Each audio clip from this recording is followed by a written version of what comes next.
New question. The member from Toronto Danforth. Thank you, Speaker. Speaker, my question to the acting Premier. Yesterday, we learned that tenants in Liberty Village have been told by their landlord that they could either pay double their current rent or move out by July 1st. After receiving this outrageous rent increase, notice one tenant said, "I didn't even know it was legally possible." Yes, this is legally possible because of a loophole in the Residential Tenancies Act that allows landlords of rentals built after 1991 to raise the rent to whatever they want. Will the Premier do the right thing and close this loophole as the NDP has proposed? Thank you. Deputy Premier. To the Minister of Community and Social Services. Sir, Community Social Services. Well, thank you very much, Mr. Speaker. And our colleague, the Minister of Housing, did address this type of a question yesterday.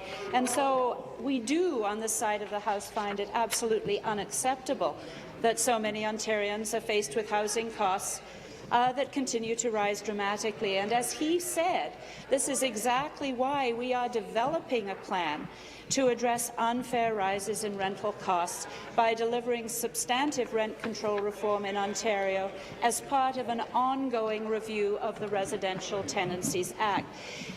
The ministry has in fact consulted very broadly on this, and we have a number of initiatives that we've also taken in the last couple of years, and so I will address more of that in the supplementary. Thank you, Mr. Speaker. Supplementary.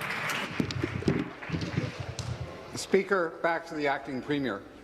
Housing policy should be about providing homes for people, not profits for investors.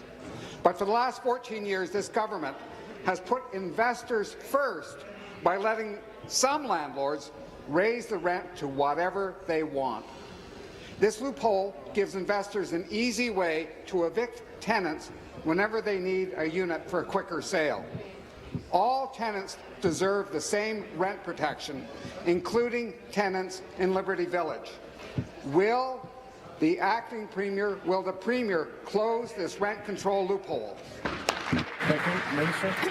Well, of course, our government has taken really substantial action in a number of different areas over the last few years. We've been working with our municipal partners to make secondary suites a quick way to provide affordable housing in our communities, passing inclusionary zoning legislation that will empower municipalities to require the construction of affordable units in new residential developments, freezing the municipal property tax on apartment buildings to provide relief to renters, doubling the maximum refund for first-time home buyers, etc. Now, of course, we do need to recall that the third party was in government from 91 to 95, and I don't recall that they took any action in relation to this member's private member's bill. Thank you, Mr. Speaker. Thank you. New question, the member from Northumberland, Quinte West.